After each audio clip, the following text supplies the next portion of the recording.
next, we have Aggie Park. She is a student at the University of South Florida studying information technology. She's held numerous leadership positions in the community, creating a positive change. Please welcome Aggie Park to the virtual stage. Hello, everyone. Thank you, Aditi, for introducing me. I'm Aggie Park, and like Aditi mentioned, I'm currently a student at the University of South Florida as an information technology major, as well as an honors student at the Judy Genshaft Honors College. Along with my coursework, I am very passionate about Asian American and Pacific Islander community advocacy, as well as advocating for the peaceful reunification of North and South Korea. Today, I will be speaking on the importance of the representation of women and how seeing women representation has impacted me personally. So growing up, I've always looked up to the women in my life. They've shown me what true leadership is and emphasized to me that so long as I put in the hard work and the effort and have grit, that I can be whoever I choose to become and achieve everything that I set out to achieve. And it's this mindset that I actively and continuously choose to have as I progress through my undergraduate studies and this chapter of my life. So ever since I was a young girl, my mom has been my role model. After immigrating to the United States from South Korea while she was in high school, she worked really hard and went on to become a professional engineer and is working as one to this day. And it wasn't until I was really old enough to understand the hierarchical dynamics within a company that I understood the true depth of the accomplishments that my mom had made.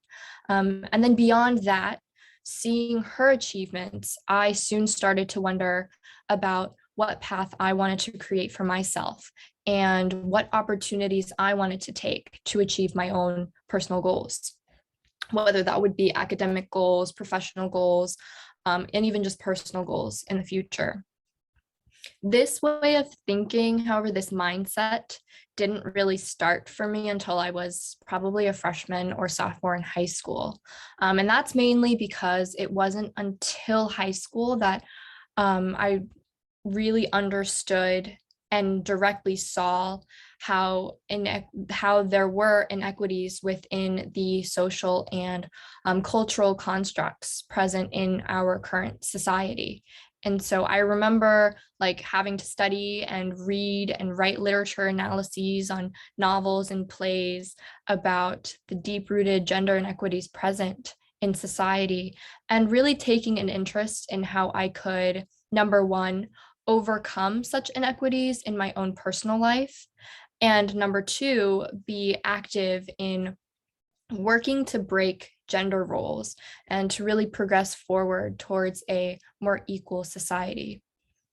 The first significant step I would say I took to overcome such inequities was my decision in becoming an information technology major. I've always been interested in the growing presence of technology in our lives, and so I wanted to learn more about the conceptual components surrounding information systems and data analysis, and then further work in that field. When I first started classes, though, I really began to doubt my abilities in the realm of IT. Prior to college, I've never really interacted with IT concepts. I never learned how to code or use programming languages. And so when I had classes with my peers who did have prior experience and engaged with IT throughout their youth and in high school, I felt really behind. And in addition to this, I didn't have many peers that were women or that identified as women. And, there is a stereotype that most individuals who study or work in the technology field are men or identify as men. And all but one of my IT professors thus far have been men. And so I rarely see the representation of women in the IT field at the professional level in the current environment that I am at. And, this at one point caused me to feel a little discouraged to continue pursuing a degree in information technology. And I was at one point really considering switching my major. Um, I just kept thinking about, why do you want to switch and why do you want to quit? And I just realized they weren't enough to make me switch. And I just decided to work harder, to gain more experience in IT by studying code, learning more programming languages, researching coding concepts, and just shifting my mindset from a victim mindset of, this is hard. I don't have the support I truly want. I don't see representation of women in the field. And so I want to give up or I want to switch my major, to a more active mindset of, okay, I'm not at the level I want to be at. So I'm going to work harder. I'm going to study more, focus on my goals so that I can continue in my major, get my degree, and become the representation of women in my field. And this was the subtle shift in mindset as an example of the consistent choice I mentioned earlier that I make to work hard, have grit and resilience, and understand that I am the only person in control of who I become and what I achieve. This mindset, I think, is also a big reason for my active role in advocating for the AAPI community. So like many of you might have seen, there was an increase in anti-Asian hate crimes as a result of the heightened anti-Asian sentiment present during the COVID-19 pandemic. And I remember watching, news coverage or security or CCTV footage of physical assaults on AAPI individuals, reading about their deaths or injuries through news articles or social media posts, and seeing the lack of initiative and coverage of the issue. I decided that I needed to be active in advocating for the community. I didn't want to just stay on the sidelines. I no longer wanted to just be a bystander. I wanted to be active in making that change. And so in 2021, about 1 month after the Atlanta spa shooting occurred, where 6 Asian women were shot and killed, I was invited to participate in a dialogue with City of Tampa's Mayor Castor, and the conversation was between Mayor Castor and AAPI community leaders, along with 2 student representatives. One is an alumni now, and Zara, who actually just spoke before me, and Maribin, who will be speaking later this afternoon at the expo, also participated in this conversation.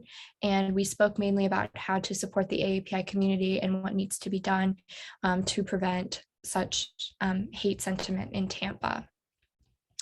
And through this opportunity, I was able to connect with strong leaders like Zara and Maribin and learn from their resilience and strength as leaders in the community. And, I remember hearing them speak with Zara and Maribin and thinking, wow, I want to also be able to ensure my perspectives are heard in the future, speak eloquently and powerfully. And I also want to create a platform to empower other students like myself to speak and ensure their voices are heard. And so that is why I created the National Association of Asian American Professionals, USF chapter. After the dialogue with Mayor Castor, I also participated in the planning committee to plan the City of Tampa's inaugural AAPI Heritage Month celebration. This happened later May of 2021, so about a year ago. And it was at the celebration where I connected with the immediate past president of NAP Tampa Bay, Man Lay, and he asked me if I was interested in creating a NAP student chapter to help all students, regardless of race, gender, sexuality, just help all students unconditionally with professional development and give them a platform to ensure their voices are heard and amplify them. Without hesitation, I of course said I would be interested and immediately started the process to create the chapter. And I'm currently working with the current president of NAP Tampa and the other officers to ensure NAP USF gives students opportunities to grow, learn, and engage with other students and professionals. As I mentioned earlier, another passion of mine is advocating for the reunification of North and South Korea. So my grandfather is originally from what is now known as North Korea, and he fled to the South when the Korean War began. And to this day, my family still has had no contact with his family. And I joined the Peaceful Unification Advisory Council, the Miami chapter, with the hope that one day I will meet my family and can connect with them. And so the Peaceful Unification Advisory Council, or PUAC for short, works with the Korean consulate and the National Assembly of the South Korean government to raise awareness about reunification, educate surrounding communities, and collaborate with each other to advise the South Korean president about reunification. Last November, our chapter, the PUAC Miami chapter, held an event called the Next Generation's Public Diplomacy Campaign to really highlight the importance of the younger generation's involvement in conversations surrounding reunification. I spoke at the event and was also given an award for my work. And I really spoke on how necessary it was for collaboration to take place between the older generation and the younger generation to truly achieve progression and ensure the legacy of the PUAC is carried on for years to come in the future. The experience was really special to me because it was my first time officially speaking in front of the members of the PUAC and the other event attendees about something that was very near and dear to my heart and something that I have been passionate about for most of my life. And all of the experiences that I've had and the opportunities that I've taken are because of the choices that I have made and are because of the person that I have become as a result of those choices and the experiences I've had and the opportunities that I've taken. All women, and I truly believe that all women can achieve everything they strive for by staying true to themselves and welcoming opportunity. If you're passionate about something, work for it, advocate for it, do it. Take the first step to create your path of passions, success, and achievements, and also lead the way for younger women to do the same. If I had not had the women leaders in my life, I really do not think I would be where I am today. In fear of pursuing my passions, in fear of making my own footpath and chapters. And because I see women in leadership positions, in the media, in the government, and in global conversations, I feel more courageous to pursue my own passions and work to achieve my goals. And with that, I hope to become a leader that young women can look up to in the future and to help pave the way for all women to have courage and make the choice to follow their dreams. So thank you for listening to my story.